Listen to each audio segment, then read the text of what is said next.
Ladies and gentlemen, welcome back to the Shepheard Walwyn Podcast. I'm your host, Jonathan Brown. Today we have renowned author and also investor trader Tim Walker. Tim is author of How to Trade Like W.D. Gann, 2 editions. He's a publisher of the Gann Trader's Almanac, and he's probably one of the best known exponents today of Gann's trading methods. Tim, welcome to the podcast. Thank you, Jonathan. It's lovely to be with you. Tim, you didn't come to all this work as a Wall Street insider. I know you started your trading around a full-time job. Where did it start, and how did an old school name like Gann become the thing that you committed to? Like so many things in life, it started by accident. I was at a dinner party and a friend of mine brought a friend of hers from work along, and they happened to work, both of them, for a company called Safety in the Market, which taught traders how to trade using Gann's methods. And they were telling me about what they did and this whole concept that markets responded to mathematical laws which are operative beyond the markets and in fact relate to all sorts of areas of human behavior and cycles throughout history and so on, fascinated me. So I determined to find out a bit more of it. And I got in and I studied for several years with Safety in the Market, and eventually I became a contract presenter for some of their seminars. And during that, I started to get hold of Gann's original courses. And there was one course in particular which fired up my frustration, if you could say, which was a short lesson that he wrote on a stock called Auburn Motors. And this lesson begins with the words, "The chart enclosed on Auburn Motors shows." So I looked at it and I said, "Where's the chart?" And there was no chart, nor was one ever available. I searched high and low on the internet and asking people, trying to find one. And I tried to work out the lesson. I spent hours and hours on it. It's only about 4 pages long. And I could not make head or tail of what he was talking about without the chart.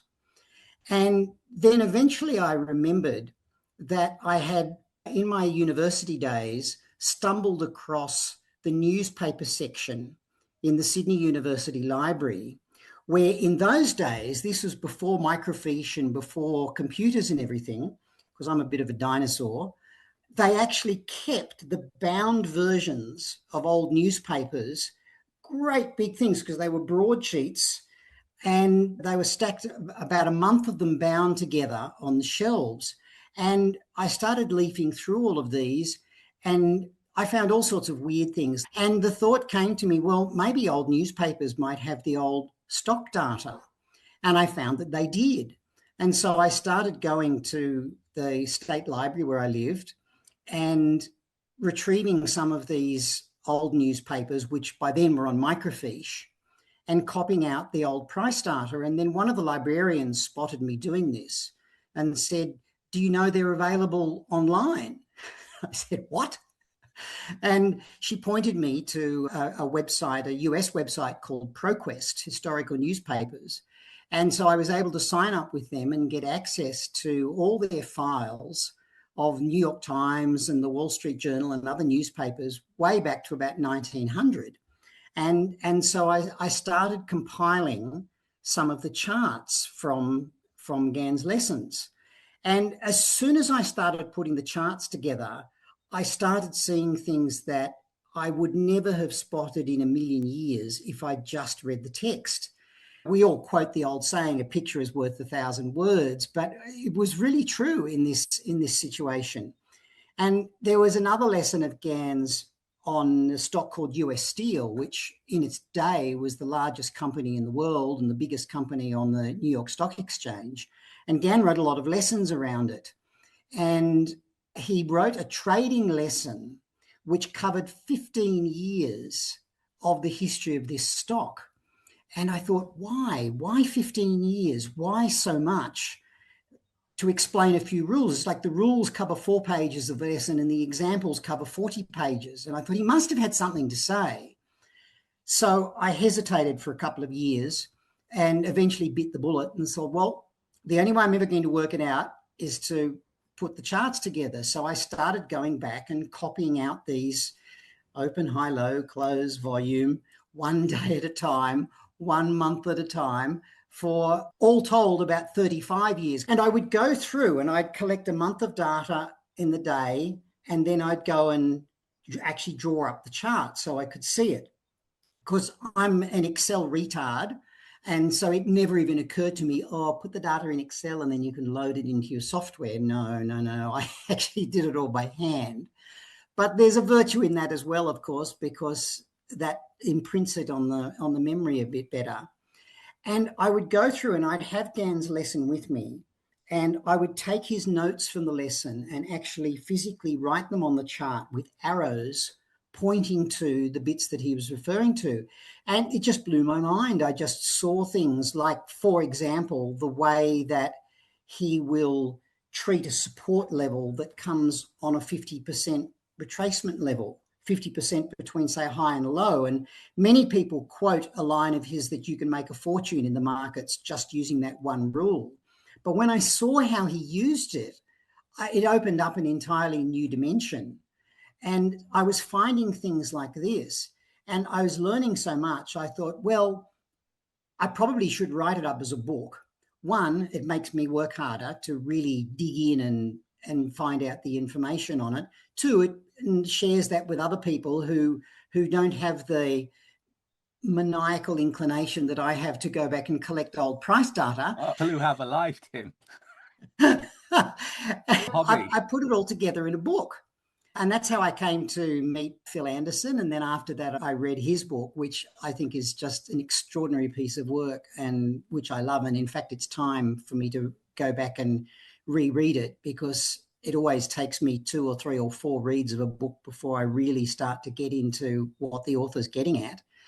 Since then, I've gone on and I've created charts with other people's help. I haven't done it on my own. Good friend of mine named Trevor Bird, who unfortunately isn't with us anymore, but he collected an awful lot of price data and enabled me to put other lessons of Gann's together. And so my endeavor is to try and publish all of these so that anybody who wants to learn what Gann was actually saying, as opposed to what he might have been saying based on the text, can actually go and prove it for themselves. Because if you see when he says from A to B and you see what A and B are on a price chart, then there's no confusion. There are still some things that it's not clear, but 95% of the things he's saying you can decipher without too much trouble.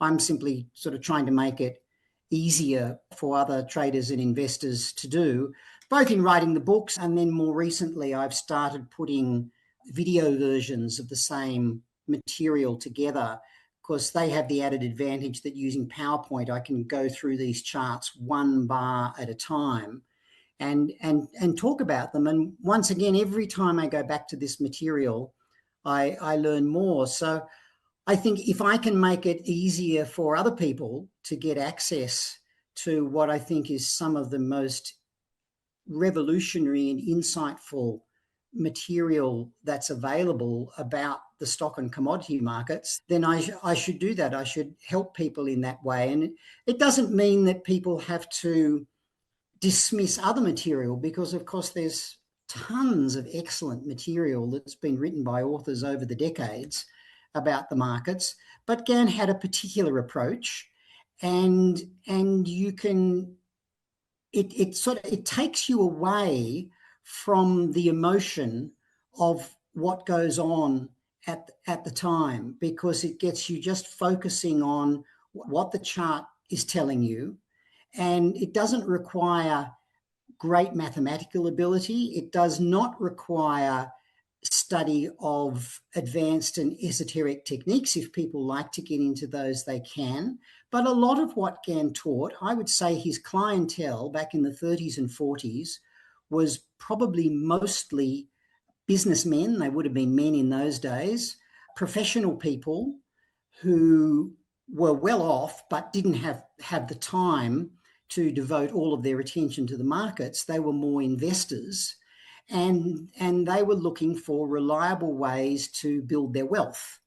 And he realized that most people probably didn't have either the time or the inclination to do the sort of in-depth analysis that he himself did. So he tried to simplify it and make it mathematical and workable so that anybody who was of at least moderate intelligence but who was persistent could then go and practice with that material, and it would give them an edge so that they could build their capital and turn a small capital into a large one, but over a period of time, not trying to get rich quickly or to find the magic move that was going to go from here to 1 million in 6 months or anything like that, but just by steady application and by applying a rules-based mathematical approach to investing. He said somewhere, mathematics is so straightforward, it's a wonder that more people don't apply it to their study of business, economy, and so on. And I find it much more satisfying, both intellectually and practically, than the idea of trying to respond to world events. For example, when the Russia-Ukraine war broke out in 2022, and wheat prices went through the roof, but only for 2 weeks, and then they reached an old high price that they traded at many years before, and then the price slowly started down. And similarly this year, when we had the outbreak of hostilities in Iran, and all the news is all about the Strait of Hormuz is being closed, oil prices are going through the roof, but now oil prices are about $30, I think, lower than they were at the peak, which once again was achieved in the first month after the war broke out. So looking at what you think is going to happen based on what you see around you is more often than not, I think, misleading, because we humans have a natural tendency to equate cause and effect based on what we can see, but that's not always necessarily the case. And I came across this quite early in my trading career when I was looking at the news one day. This was back in about 2006, I think. And whatever was going on at the time, there was a news report, I think it was on about the Monday of one week, and it said prices rose today on the back of renewed fears about the outbreak of war in the Middle East, or words to that effect. And then literally 3 days later in the same week, I saw another report on the TV news saying oil prices fell today with renewed fears of war in the Middle East. And I thought, well, hang on, the same event can't cause prices to go up one day and down the next. And when you start to observe a few things like this, you start to see that we may be matching the wrong cause with the wrong effect, and that we're barking up the wrong tree. And I mean, that's even leaving out the whole notion of the fact that news is manipulated. We're always being told what people want us to hear, even if it's the fact a lot of financial news takes on the quality of advertising at times, that the company directors, they want their company to appear in a good light, so they put out favourable news stories. And if it should happen that they see problems on the horizon and they're thinking, well, I might like to offload some of my shares first before the news hits, then they're going to put out more good news stories. And so therefore you see again and again this phenomenon where a positive news announcement is made, and that is at or very near the top of a move. And when you start to see this and stand back from it a little, you realize that a certain percentage of financial news is designed to attract investors to buy stocks that somebody wants to sell. I know that's one of the things that you learn from Gann, and one of the things that Phil has been very strong about, as well as hand drawing the chart for the first time, which is exactly what you did, but also that if something's in the news and it's already in the price. Yes, because in a sense, a price chart, we think, oh, okay, it's only a bar. But in fact, that price chart records, if we're, say, talking about a daily chart, that records every transaction that happened in that particular market on that day. Therefore, that encapsulates the reasons that led traders and investors to buy and sell.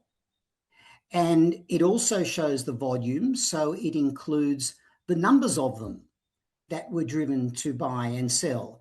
And whatever the reasons were, whether it was just that the weather was cold that day and that caused people not to want to place trades, or there could be any reason whatsoever. It could be the news, it could be the news in a faraway country, but for some people it might be because they wanted to buy a house, and in order to get their house deposit, they had to sell all their shares. I say that because I did that once.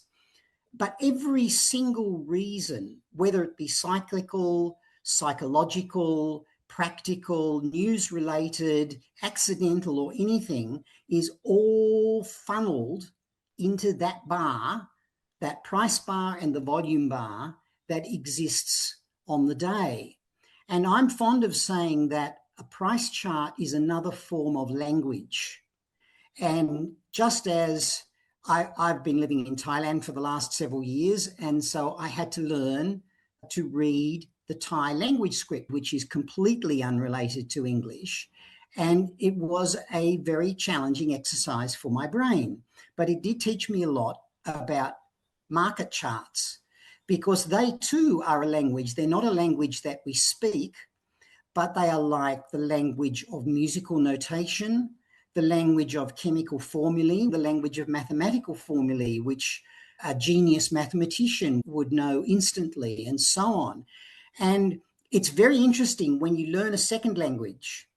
And, for example, road signs here will be written in Thai and in English, because now English is the universal language. And I notice how my eyes gravitate automatically towards the English, because it's so easy for me to read, whereas the Thai, I can read it, but I have to concentrate. And that obviously, that's partly the factor of that I learned to read English when I was a child, when the brain is neurologically more adapted to learning a new language. But it's also the number of years I've spent doing it. Now, a market chart is the same. It has all that information from every possible source that's gone into the buying and selling that happened on that day. But can we extract the information? How much of that information can we read? And we may be reading it on one bar, which might tell us where the market closed that day relative to its price range. It might be the range of that bar, but it's also the placement of that bar in relation to the ones that preceded it. And that might be just one bar, or it might be half a dozen bars, or it might be the last 6 months of trading. And the beauty, and where the stock market, in a sense, has the edge over the real estate market, which makes Phil's job tougher, is that we have the data available. It's much harder to get the price data for real estate sales over the past 20 years in my area, because there's no exchange on which they're publicly traded. And so it's harder to accumulate the information. It's harder for me to accumulate to put together a chart of my life cycle. But I would suspect, in all probability, that the same laws which Gann illustrates would apply in all those different fields, if only we had the data to look at them. You know, if it was possible to value the price of my house day by day, I could see it going up and down, and I would probably see where the reversal points happen. And I think the wonderful contribution that Gann made to this science of trying to increase human knowledge of cause and effect is that he identified some of these mathematical points. You know, he divided, say, a range between a high and a low into thirds and eighths, and he gives several reasons for that. One is that the currency was divided by eighths in those days, which made those levels naturally. But it's also interesting that thirds and eighths are the ratios that appear in the Pythagorean musical scale. And these, of course, are related to things, mathematical things, such as that if you halve the length of a string, you double the vibration, and so middle C becomes C an octave higher, and so on. And in this case, to then put it to practical use, not for it just to be intellectual knowledge, but to be actually something practical that we can say, well, this stock is in a position where it's worth buying it, and that one is in a position where we should buy more, and this one is in a position where we should sell it, because it's the strange psychological conundrum of the markets that as prices go up, people get more and more optimistic. But if you take that to its logical conclusion, then they're going to be most optimistic at the top. And then they gradually get less optimistic as price starts to fall, and then they become pessimistic as it continues to fall, and then they get most pessimistic at the bottom. But the last thing you want to do when you're depressed and pessimistic is to go out and buy. You're more likely to want to sell. So there's so much of it that is counterintuitive. And I just want to pause just so listeners can really get what you just said there about how people get more optimistic as the price increases. And we know psychologically, if someone's bought a stock, they get even more optimistic that their decision was the right one. And so they've been proven to be a genius. And then it's just as you say, that people are most optimistic just as the price is about to go down, and most pessimistic just as the price is about to go up. And so in that sense, you clearly have mastered the psychological aspect of trading. I just want to just take a step back at the risk of even going back on some of the stuff you've already talked about. Because one of the things that really stood out for me looking at your work and the remarkable How to Trade Like W.D. Gann is you make a distinction. You say everybody wants to forecast like Gann, but you teach people to trade like him. So could you just recap for us what's the difference between forecasting like Gann and trading like Gann, and why does it matter so much? Well, I will happily talk on this subject for hours, Jonathan. It's one of my pet subjects. Forecasting it's another of those human failings. We all want to know what's going to happen tomorrow, and we'll listen to someone who will tell us what's going to happen tomorrow, even if we know that the likelihood is that they're wrong. Witness the weather report. We all turn on our TV at whatever time the weather's on every night, look at the weather, sit there and laugh and say they're probably wrong. They say it's going to be sunny tomorrow. Odds are it will rain. The standard joke where I grew up was if you want it to rain, plan a picnic. But we still listen to the weather because we want to know. And it says, oh, tomorrow it's going to be 21 degrees Celsius. So we believe that. And even if we sort of know that they're probably wrong, we still look at the forecasts. It's quite funny. There's this urge to know the future, and this, dare I say, psychologically that reduces a feeling of uncertainty, doesn't it? The uncertainty we that I hate have uncertainty. could be anxiety or fear about what's going to happen, right? It's a perfectly normal human thing to want to have certainty about tomorrow. But I think what you're also saying there is you need, and one of my pet statements is you need to look at what someone's forecasting history is to know whether you should pay them any attention today, because if their forecasts have been wrong most of the time, or for a lot of economists nearly all the time, pay them no attention. Right. And likewise in Britain, where we have the weather forecasters, it's like, well, how can you still be so bad after so long? Have you not learned anything? Right. It is psychological, and there is this need to have some sort of certainty, and we grasp for certainty.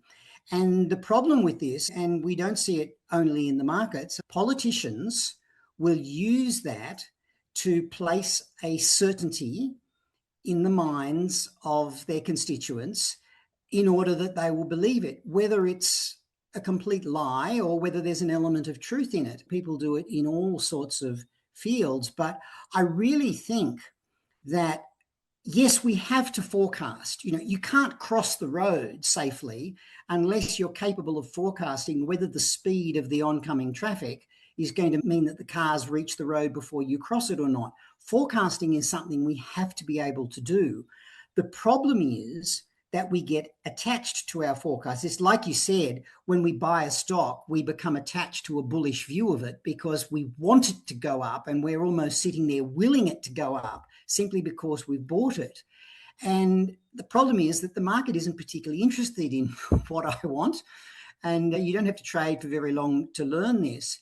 Although Gann obviously wrote about forecasting a lot, and I think a certain amount of that was, dare I say it, marketing, because forecast is what sells courses. If I went around and I said to everybody, trading is hard work, you have to study it like any other profession, like law or architecture or medicine or accounting or carpentry or whatever, and if you apply yourself diligently to it, you'll become good, people would run screaming. But really, I think what, aside from the advertising side of Gann's work, what the actual content of his courses says to me is that what we have to do is to learn to live with uncertainty about tomorrow. And when you look closely at a number of the forecasts that he actually wrote in real time in his courses, that's what he did. He said, if this stock goes above $190, it will go much higher. If it falls below $150, it will go much lower. And these are the resistance levels to watch. That's how he phrased it in the actual lessons where he wrote it. But of course, when he was writing about forecasts in retrospect, he would, of course, talk about the ones that were accurate. So he talks about, I think in his book, 45 Years in Wall Street, he talks about a forecast on top in the market in 1937. And he says, which was forecast by me, which it probably was, but he omits to mention that he also forecast the market would go down in 1936, whereas it went up. And he forecast that President Roosevelt would lose the election in a landslide in 1936, but in fact, he won the election in a landslide in 1936. So when you actually go back and look at Gann's forecasts and the record that we have of them, he was right sometimes and he was wrong sometimes. But I think what distinguished him was that he knew what to do if it was wrong. And he writes about this at times. He complains that sometimes people subscribe to his newsletter, get an outlook on the market, say Gann's bullish, so I'll go out and buy. And then the stock goes down and they lose money and they blame him. But in the meantime, they've discontinued their subscription and he's seen something else happen in the market. And he said, I might see volume coming in or something else happens that causes me to change my view. And he had a saying which he liked to quote. He said, a wise man changes his mind, a fool never. And I think this is his real message that comes across loud and clear when you dig into his courses. He wasn't about knowing in advance what's going to happen in a year's time with some sort of infallibility. He was about looking at, okay, the position of the market here and the position of the cycles here say that the next move is going up. And if it didn't, he then knew what to do about it because he says, always place a stop loss order. And he usually puts it in capital letters in his books so that you can't miss it. And he repeats it ad infinitum so that the message he's saying is be prepared to be wrong. You have to have some sort of a forecast because we can't do anything without forecasting at least what's going to happen in the next 5 minutes. That's what any business, what any human activity must involve some level of forecasting. If you can't forecast at all, you'll never be able to buy even a long-term investment stock. You've got to have some sort of an indication. But he's saying, don't get wed to it, keep evaluating it, and then respond to it. If anyone cares to look at the chart of the stock of Zoom, in about 2018, 2019, it traded around $60 a share. Then COVID broke out. Everybody was locked up in their houses. They couldn't go to work and they needed to talk online. And the stock of Zoom went from $60 to $580 a share in less than a year. And in the year following that, it went all the way back down to 60 again. not smoothly. It had lots of bumps along the way, but it went all the way up and all the way down. But take a contrasting example. Meta, which used to be Facebook, traded at something like, I think, $400 odd a share in around 2021, 22.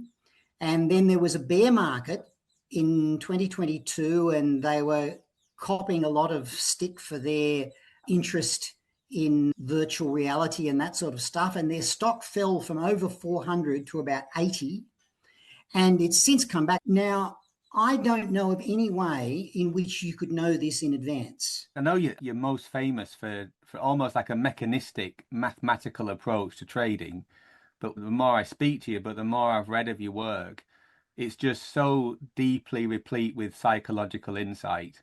And what we've got there, with the example that you gave, especially of Zoom, is that as human beings, we get caught in a situation which we then assume is going to be permanent.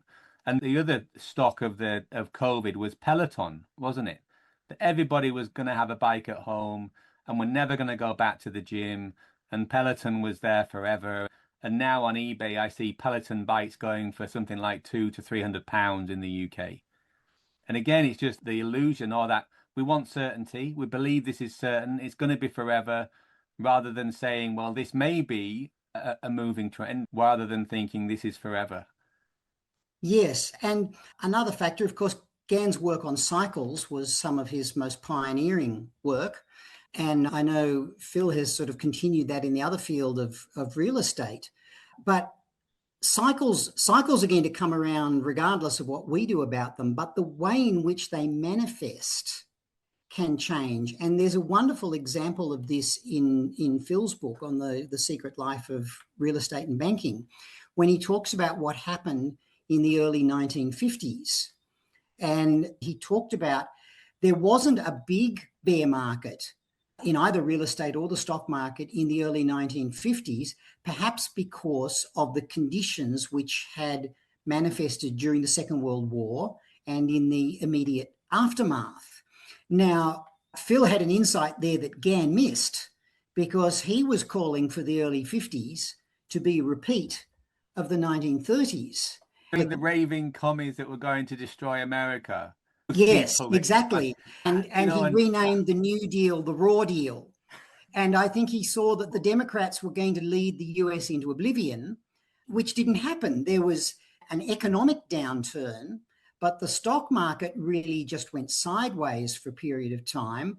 And then the enormous bull market of the 1950s got underway, which I don't think he foresaw at all. And he never lived to see it in any case. It's so easy to look back on history and to evaluate history in the light of what we know now. And that's not the way it appeared at the time. And I think in real time, with whether it's trading or investing, it's really just a difference of time frame what you do. Trading, you might be looking at a weekly, a monthly, or even a yearly chart, depending on your horizons. Whereas trading, you're probably looking at a daily or an hourly chart, depending on your time availability. But really, the principles are the same. And Gann says this. He says, if you see such and such a formation, and he uses the word, consider that the trend has changed, at least temporarily, and go with it. And once again, this is counterintuitive, and it took me a while to get the message. I would see a top, for example, and I would go, right, okay, I've sold at the top. I'm a genius. I'm now going to hold on while it goes all the way down to the bottom. The problem was that the bottom came 3 days later and it didn't go any lower. But I was wedded to my view that because I got the top right, it was going to be a big top. And sometimes it is and sometimes it isn't. And I think it's so much wiser to keep the possibilities open, the way Gann did when you actually see the evaluations of a market's position that he gave at the end of some of his lessons, where if it goes past this point, it will have a big move. But he's not saying that it will, he's saying it may. Very clear. It makes lots of if-then statements, doesn't he? And it, as you said, it'll sometimes say if it goes above this price, then expect this. If it goes below that price, expect that. So it's important that you do that. Tim, you're one of the probably the best exponents of of the importance of the daily swing trade chart and stuff. Could you take our listeners through that? Because I know that's something that Phil's also very keen on. Well, I think I sometimes only slightly tongue-in-cheek summarize Gann's philosophy as buy at the low and then hold on until the high comes and then sell, which of course is what we'd all love to do. But we're always faced with the problem of how do we do that? And how do we know when the high has actually come? And swing charts are, I think, what he latched onto as a way to take the noise out of the gyrations up and down that would happen. Because when the market gets on a bit of a move, which it always does from time to time, there are other periods where it goes sideways, but there are periods where it goes up with a reasonable degree of momentum and periods where it comes down with some momentum. And a swing chart really just measures that up and down movement. Tim, just very quickly, just for listeners who may not have traded very much at all, just what is a swing chart and how do you create them? Okay, very simply, when we look at the trading that happens today on a particular stock on the stock exchange, we receive a bar and there'll be all sorts of prices where that stock traded on that day. One of them will be the highest price of the day and one of them will be the lowest. And so we can plot those 2 points and we join them with a vertical line. And as we do that from day to day, we detect an up and down flow, that price will go up for a time and then it will go down and then it will go up and then it will go down. And what a swing chart does is identify those moves, that if the price is, say, trading in this range today, and then tomorrow it goes up to there, and tomorrow it goes up to there, and tomorrow it goes up to there, it's going up every day, then I draw a single line following that move up. And that's called a swing, an upswing. Then after a time, the price will start to come down again. And it might go down for 1 day or 2 days or 3 days. And as long as it keeps going down, I draw a single line down. So now instead of having a separate bar, as we call them, for each day, now I've got a swing which continues up for as long as the price continues to rise. Then when it makes some sort of a top and starts to come down, that swing chart will go down. And then when it bottoms, it will start to go up again. So as long as the price goes higher day by day, the swing chart moves up. And when the price goes lower day by day, then the swing chart moves down. And we can do that on any time frame. And we can add all sorts of parameters. We can require it to go up for 2 days in a row rather than 1 day in a row. And the more we complicate the criteria, the fewer the swings we'll get. But the idea is, if we're in a bull market, that each time the price goes up, when it comes down, it won't go all the way down. Then it will go up again, but it will go up to a new high. And then it will come down, but it won't go down quite as far. So it's like walking up a staircase. Each step is higher than the one before. And then when we hit a bear market, then it starts going down and each step will be lower. But price always moves in waves. It doesn't go straight up and it doesn't come straight down. It goes up and then down and then up and then down and then up and then down. And the question is, what is the net movement of that up and down over time? Are we going up the staircase or are we going down it? Unless you get something unexpected where we just fall down the elevator shaft rather than going up and down the staircase, which happens, but happens only occasionally. Brilliant. And you've said through your research, especially with the US steel stuff, that Gann, whilst he did say use no judgment, simply follow the rules, you've actually shown that there was a lot more skill and discretion in how he actually traded. So what could our listeners take from that nuance or the balance that Gann struck between the science and the art of trading? That's such an important point. And I think people perhaps, Gann used the word mechanical. He said, in your trading, you must use no human judgment and be completely mechanical. But I don't think he meant by that what we would mean nowadays when we would mean that it's something you could program into a computer, which would be what we tend to think of as mechanical. It would show up on an Excel spreadsheet or on a computer program.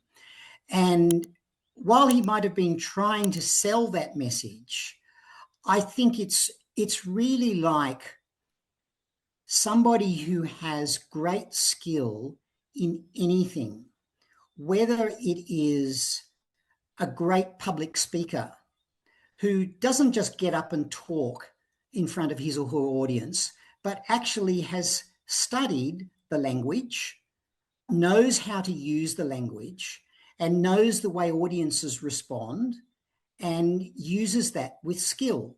In the foreword to his last book, 45 Years on Wall Street, the gentleman who wrote the foreword to the book, who'd known him for a couple of decades, said that Gann is the only person I ever met who I thought worked as hard as Thomas Edison. Now, I don't think there is a single field of human endeavor, including trading and investing, where the more you apply yourself, the more you will take what can be mechanical rules and learn how to apply them with finesse. And I think when you use the expression, the art and the science, it really gets about as close as we can in talking about it to capturing that distinction. Because, I mean, you can write algorithms and computer programs that trade, but they don't trade the way Gann talked about. And you're going to have to strike a balance somewhere, is that the more you want to be completely rule bound, either the more complicated your rules are going to have to be, or the lower the profits that you're going to have to settle for. But the human brain, as we know it, contains a left hemisphere and a right hemisphere. And there's a wonderful author who wrote two books. One of them is called The Master and His Emissary. Ian McGilchrist. And his books explain how the human brain has two hemispheres, and without wanting to oversimplify what he wrote hundreds of pages about, we have an analytical capacity which cuts things up, and then we have a synthetic capacity which puts them together. And the human brain can do this in a way that no computer we have yet invented is capable of doing, as far as I'm aware. And we are capable of tuning in to all levels of knowledge, which perhaps sometimes we can't even put our finger on them, such as when somebody has an intuitive feeling about something and they can't explain it, but that intuitive feeling turns out to be correct, and they learn that if they follow their intuition, it always works out well for them. I'm not particularly intuitive. My intuition is often not correct, but sometimes it is. And there are some situations where I can say, oh, this is the sort of intuition that's correct. But some people are very gifted like this. And that comes, I think, that sort of intuition comes with lots of practice. And a trading example of that, there's a famous story about Jesse Livermore, who was on a holiday a few weeks before the San Francisco earthquake in 1906, and the market was going up, and he was standing there in a broker's office watching the price action on the ticker tape, as they did in those days.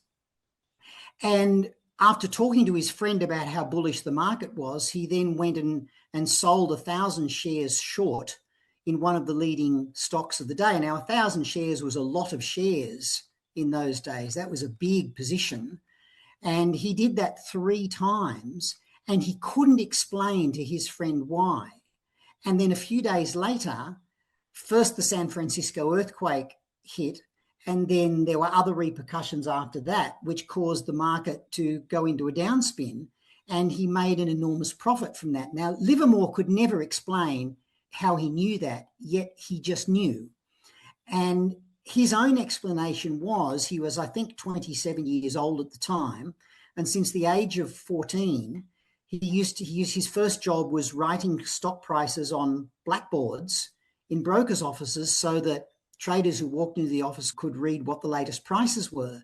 And he'd done that so much, and he'd lived with those numbers in his head for so long that his brain was subconsciously processing the information even while he slept. And that's why we can go to bed with some problem on our minds, and then we wake up with the solution, because our brain, which doesn't need to go into a full 100% sleep while we do, continues to process the information without the interference of the conscious mind, and then generates the answer for us. I did very simple crosswords, but I would go through the crosswords and I'd get about half the clues out, and then I'd put it away and go and read whatever else was in the newspaper, and come back 10 minutes or half an hour later, and about half the clues that I'd missed the first time immediately leapt out of the page at me. Now, to me, that's simply my brain was processing the question, and it just took a little bit longer. There was a bit of a time delay where the filing clerk ran away to the archive office and pulled out the card with the correct answer on it and came up and handed it to me at the desk. And so I think the brain works something like this, to oversimplify it. And that happens in the markets as well, that the more experience we have with applying certain rules, watching them, watching where they work, where they don't, adapting to those, the more this combination of information presents itself to us, and then simple rules then become more nuanced. And so we're able to get a better feel, not only for what's happening now, but for what that means. And as with anything, if you can understand something that's happening now, you can predict with a reasonable degree of accuracy what's going to happen, at least in the near future, because the seeds of the future are in the present. I think one of the areas that you spoke about, if people can listen and learn from your example, which was doing the work of gathering the data and doing the hand chart of US Steel for all that period of time. I think it must have taken about, 18 months to gather all that data. So you have your germination process. But also, I was listening to an interview that you did where you also applied Gann's, one of his most important lessons, which is learn before you lose. So then the next learning is to take your lessons from all your losses and to take your lessons from all your trades. I just wonder if you can take us through how you've applied that in your own work, and also how you've helped a lot of your students to do the same thing.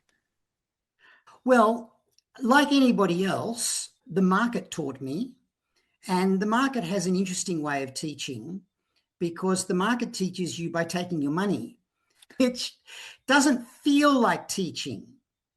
One example that comes immediately to mind, because I used to think I was smart when I started, and I was trading crude oil, and I thought, oh, there's a double bottom. Gann talks about double bottoms. I'll buy at the double bottom, right at the bottom, without waiting for any confirmation, and I'll make money, because markets always rally from double bottoms. So I thought. I woke up in the middle of the night, because I was living in Sydney, Australia at the time. And so where you are there, it's nighttime when the major trading session takes place in the United States. So oil futures were trading in New York, and it was the middle of the night for me. It was 2:00 in the morning or something. And I woke up and I thought, oh, I'll check how my trade's going. And of course, it was going terribly. It wasn't going anywhere. And I panicked and I closed out my position at a loss. And I thought, oh, well, I'll have to go short. And so I went short and then went back to bed, and then woke up again half an hour later, looked at the market again, and the market had gone up. And it was just a comedy. I mean, if you wrote a comedy skit, it would be something like what I did. And I think I tore up something like $5,000 in the course of a sleepless night.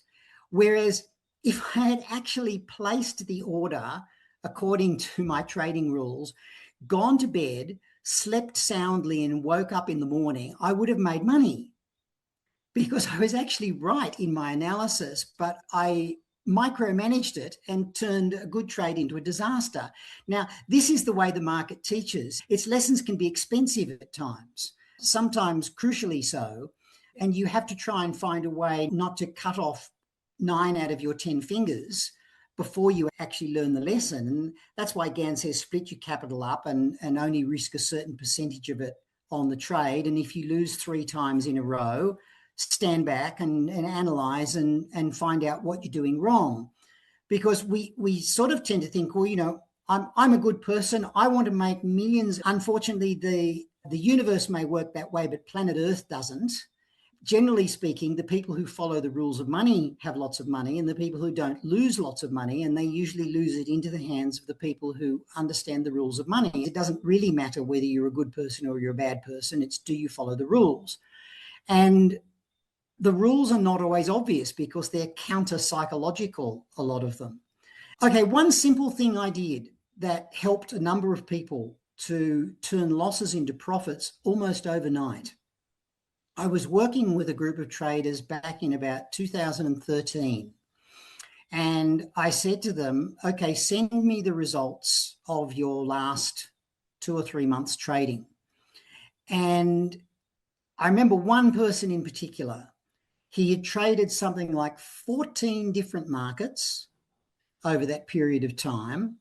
3 of those markets had made profits for him, and 11 had made losses. So my first suggestion to him was, why don't you throw the 11 losing markets in the dustbin and trade only those 3?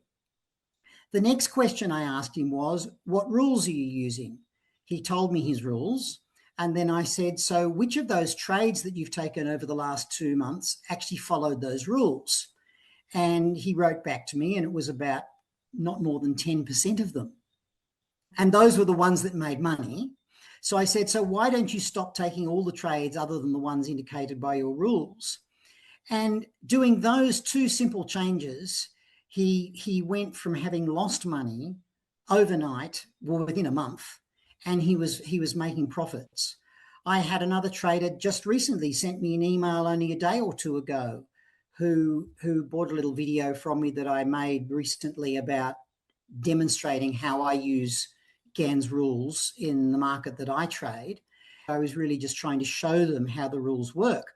But he went away and traded, and he wrote to me a day or so ago and said, I've made more money in 2 months trading this market than I made in the past year trading my old system on different markets. So it doesn't necessarily need to be big changes. Sometimes it's just something as simple as looking at what I already do that works, separating it from what I already do that doesn't work, and making the selection. The 2 things I found that caused most problems for traders were, 1, doing too much forecasting. In other words, thinking what I've really got to do is to know when the high of the year is going to be. But rather to accept, well, the market's going to go up and down, and eventually there's going to be a high somewhere. And if I keep going up and down with it, I'll be short when the high comes. Sometimes it's more important than that, because if we're looking at investing, if it's long-term investments, and if there's tax implications, or if we're looking at real estate, which you can't just buy and sell at the click of a button the same way as you can stocks, then we do need to have a bit of a longer view. I found too much attention on forecasting took people away from what was happening in front of them, because they stopped seeing, and I had seen myself do this, you stop seeing what the chart is telling you, and you start imposing a picture of what you think is going to happen. And so too much forecasting was one thing I found that led people into trouble, and the other was spreading themselves too thinly. I had someone write to me just the other day and said... Is that they're trading too much, in the sense that they're not doing the 10%, or that they're doing too many markets, like your... Too many markets. It's like anything else. The more you focus your attention, it's like the old story of when as kids we'd get a magnifying glass and focus the sun's rays on a leaf and burn a hole in the leaf. When you focus light, you get a laser. And attention is something the same. If we tried to trade a dozen different markets, then we're spread all over the place, and we're never quiet enough to see the subtle signals that are different from one market to another. Because obviously markets are different because they're made up of different people. They're not simple mechanical things. Even if they're traded by computer programs, those computer programs were written by people who studied the market action of people. And a market in the final analysis is made up of people. And the sort of people who trade the gold market are going to be different from people who trade agricultural markets, who trade industrial stocks, who trade banking stocks, because they're going to be the people who work in those sort of industries. Sometimes you have the experience if you walk past someone in the street and you say, oh, that person looks like a banker, or no, that person looks like a labourer. You can see the way they carry themselves, perhaps the way they speak, their mannerisms. They take on certain characteristics of the area that they work in, the profession, their occupation, their social milieu, all sorts of things. And that also leads us to trade markets that are harmonious with the sort of person we are. So different markets do have different characteristics. Livermore used to say stock markets are like people. Stocks are like people. They have personalities. Gann, I think, said stocks are like atoms. And once again, if you look at the periodic table, different atoms have different chemical and atomic properties according to their number of electrons and the number of protons in their nucleus and all that sort of stuff. And all these things exist because the market is a living and breathing thing. It's not just a dead thing that we see on a chart in front of us. And in a sense, we have to tune into that livingness when we trade it, and the personality and the characteristics of it.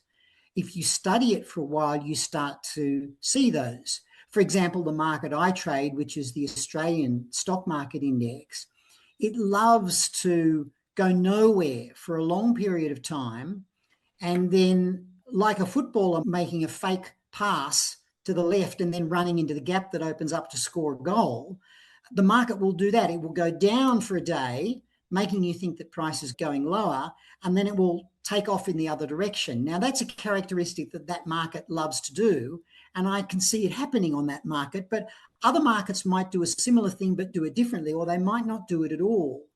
I can't trade currencies, for example. Currencies don't sit well with me. I don't know why. Lots of people love trading currencies and make good money out of them.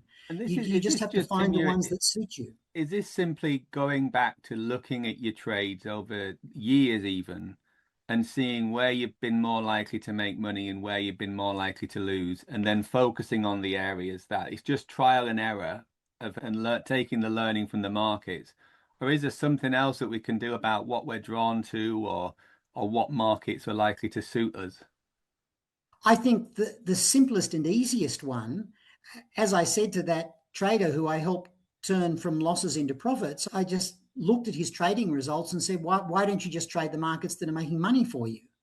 And without any other analysis, he just jettisoned 11 out of his 14 markets, focused on 3, and continued to make money in them. So that's the simplest way if somebody has results. Gann was fond of quoting a phrase from the Bible: prove all things and hold fast to what is good. And I think that's good advice. Whatever it is that you study, whether it's Gann or anything else, take what the lessons say, go and test them, prove that they work for you, and if they don't work, be prepared to disagree with them, and be prepared to do something different to what the textbook says. Once again, this is maybe not counterintuitive, but it does go against the grain of how we are educated. Because if you think of education, whether it's primary school or university level, education always involves studying what people have done before, learning from those texts, and then completing some sort of assignment or examination where we are rewarded if we repeat what the texts have shown to be the truth. And it takes a long time sometimes for something that has become accepted wisdom to be disproven and jettisoned. Sometimes it takes decades or even longer. And we do tend to tenaciously sometimes hold on to preconceived ideas even when they're not working. Gann had a trader come to him at one stage who was losing money and who was in deep depression because his life was falling apart on various levels. I think his marriage had just collapsed and his business was in difficulty and so on. And he was clearly on a downward cycle in his personal affairs. And Gann said to him, find a stock that's in a bear market and short it. And he did. So he found a stock that was also in depression as he was, and he traded something that was in harmony with him, and he made money. So the story goes. It's finding something that makes logical sense, even though it might be against the rules at the time, and doing that, doing what works for me, even if it doesn't work for the next person. I was reading a book about Buddhism, of all things, recently, and there was a story in that which sort of illustrates this point. And if you imagine a mango tree growing in the middle of a field with half a dozen mangoes on it and only a few leaves, and different people come up to the trees at different times, and one of them's being chased by wild dogs, and he's as happy as Larry because he sees the tree and he can climb up to safety. But another one comes along and he's dying of heat exhaustion and he's looking for some shade, and there's this one solitary tree there with only a handful of leaves on it, and it doesn't give him any shade. So he looks at the same tree, but he feels depressed because it doesn't have what he's looking for. So we all look at the same situation, but see different things based on what our preconceived notions are. And this applies to a chart. Some people are naturally bullish. You know, they're positive, they're optimists, and so they will probably fare better when a market is going upwards and they buy it.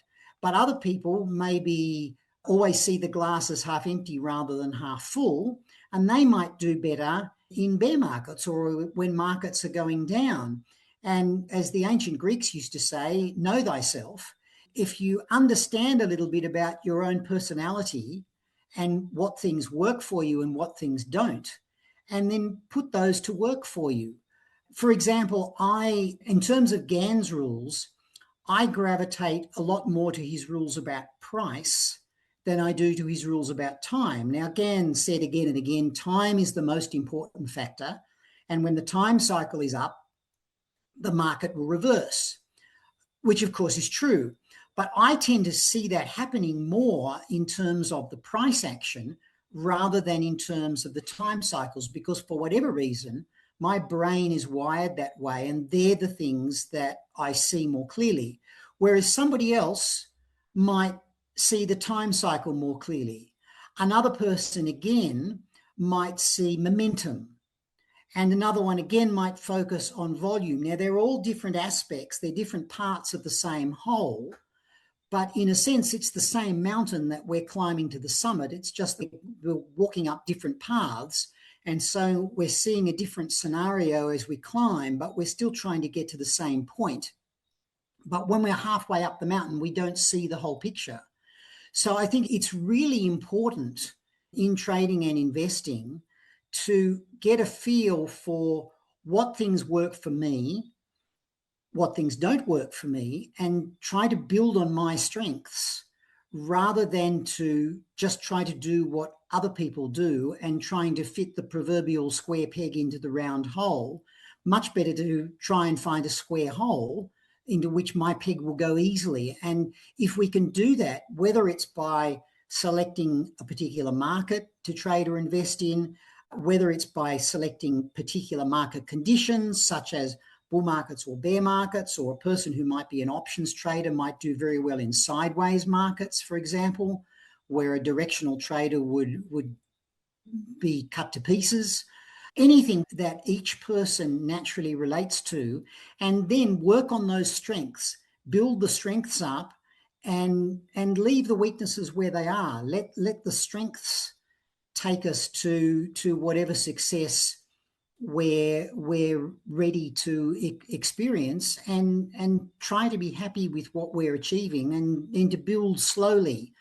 Don't try as one trader who came to me once said, I've been losing money for the last 2 years and I keep refunding my trading account. So I'm ready to trade again. I've got $10,000 capital. And so I said to him, okay, set yourself a goal over the next year. He said, I want to make $200,000. And I said, well, you've been losing money for the last 2 years. Wouldn't a better goal be maybe just to break even for the next 12 months so that you've changed your own personal downtrend into at least sideways, and then next year you can turn it up? Go for a gradual change. He said, no.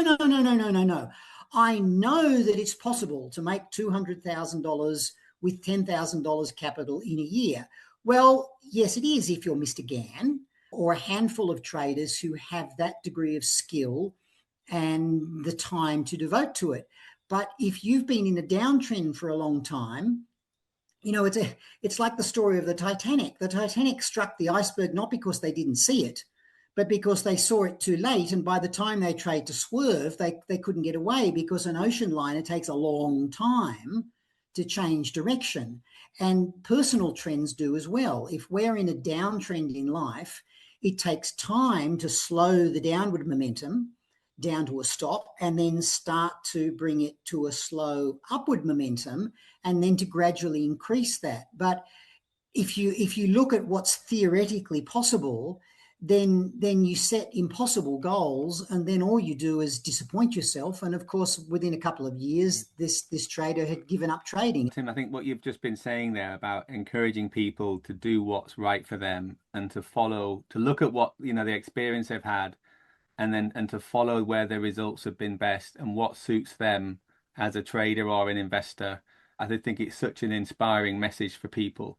And also just such a great coaching message as well of rather than following the Tim Walker approach on a superficial level, you follow the Tim Walker approach at a much deeper level, which is find what's right for you and follow that and work on it and do all the learning reviews that you endorse and encourage people to do. Tim, just in heading towards the wrap up, if you were going to suggest someone listening to this and they do one or two things differently, what should it be, do you think? Well, one thing would be to stop listening to anybody else's opinion about the markets. Turn off financial news services unless it's someone trusted who has a track record. For example, if I wanted to know about real estate, I would follow Phil. I would not follow anything else. Don't follow the news media, or even worse, social media, because there people get attention by being louder than anybody else, not by being right. The first thing is detach yourself as much as possible from all except really trusted sources of knowledge. And even with those trusted sources of knowledge, be willing to disagree with them, because nobody is right 100% of the time unless they're God. So we're never going to be right all the time. Gann's trading records show results where his number of trades in a year, he made profits on around about 89, 90% of trades. That means 1 in every 10 trades that he took lost money. But he was good at getting out of those trades when they lost money, and then he was good at holding on to the ones that were making money. I think it's said that if you write 65% of the time, you can make a fortune in Wall Street. So it's not really about being right all the time. It's about accepting that you're going to be right sometimes and wrong sometimes and learning to manage it. My second piece of advice would be use yourself as a statistical analysis. Go back and look at your own record of trading and investing. What have I done that worked? And what have I done that didn't? The first time I did this, it was an eye-opener. I actually printed out a chart and drew my trades on it with arrows as to where I had bought and sold. And I found myself having one of those conversations with the person in the mirror saying, Tim, what particular rule were you using when you went short during this runaway bull move? And I found I had no answer to these things. And the very act of analysing what I had done, I found whenever I've made losses, if I've gone back and analysed them, all negative emotion vanishes very quickly with them, because then I know I'm not going to make the same mistake again. And only I can do that for me. And for people listening, only you can do it for you. Nobody else can do it for you, because these lessons are personal ones about what I'm doing that works and what I'm doing that doesn't. And as soon as you start to do that, you start to make of yourself a case study where you're stepping back and you're looking objectively at your own actions. And all of a sudden, then you become the scientist observing an experiment, except that your trading or investing then becomes the subject of the experiment, which, because you're separate from it, you can now do something about. You're now searching for data about what works and what doesn't, and then change the things, jettison the things that don't work, and do more of the things that do. Ask questions. The final thing I would say to people is ask questions, because where too often we want to get answers to things, what we really need to do is to ask questions and look for our own answers rather than trying to find somebody else to give them to us, even if it's the weather report. If the more we ask questions like that about the things we don't understand, our brain is a computer and it's programmed to find answers to questions. Every time we ask a question, we set our brain to work to find an answer for us. It might take a day, a week, a month, 6 months, but the answer will come if we keep asking it. And whether somebody wants to double their profits, or whether they want to turn losses around and turn them into profits, or whatever it is, if they want to make enough money that they're not tied to a job that they hate, or anything at all, ask, how can I do that? Or what do I need to change about myself to make that happen? Because the market's not going to change around me. I have to change to get in tune with it. And the market is a teacher. It will take my money if I don't play by the rules, and it will reward me with profits when I do. It's telling me when I'm following the right rules and when I'm not. And what I need to change might not be my technical knowledge. It might be my emotional response. Every single person will have something different, which is the key to their next step.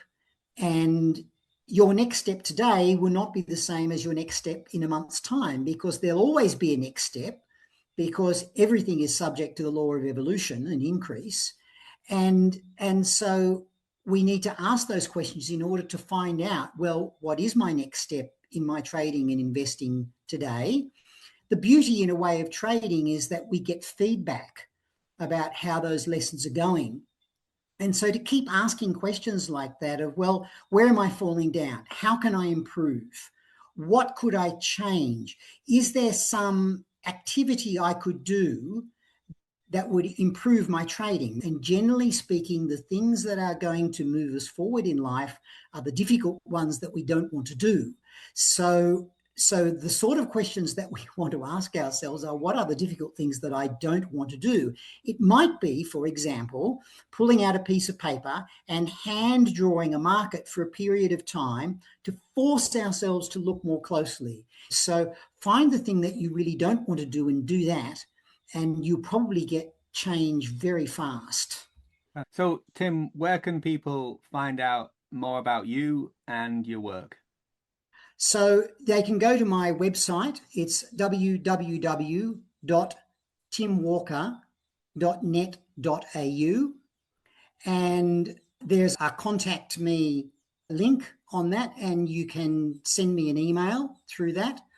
Also, my series of books on how to trade like W.D. Gann are published in the United States by the Institute of Cosmological Economics.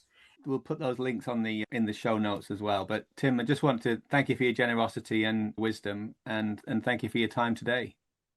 Well, thank you for the opportunity to come and share what I've done, and I hope this is informative and helpful to the people who listen to it. Thank you very much, Jonathan. Brilliant. You're very welcome. Thank you for listening to the Shepheard Walwyn Podcast. To explore these ideas further, be sure to visit our website, www.shepheardwalwyn.com, and join our mailing list for news and special offers. Check out our authors and buy the books to learn more, and you can also find us on social media. Links are also on the website. And if you like the podcast, please head over to iTunes or Spotify to give us a review. It's surprisingly helpful in getting the ideas out there. So until next time, keep reading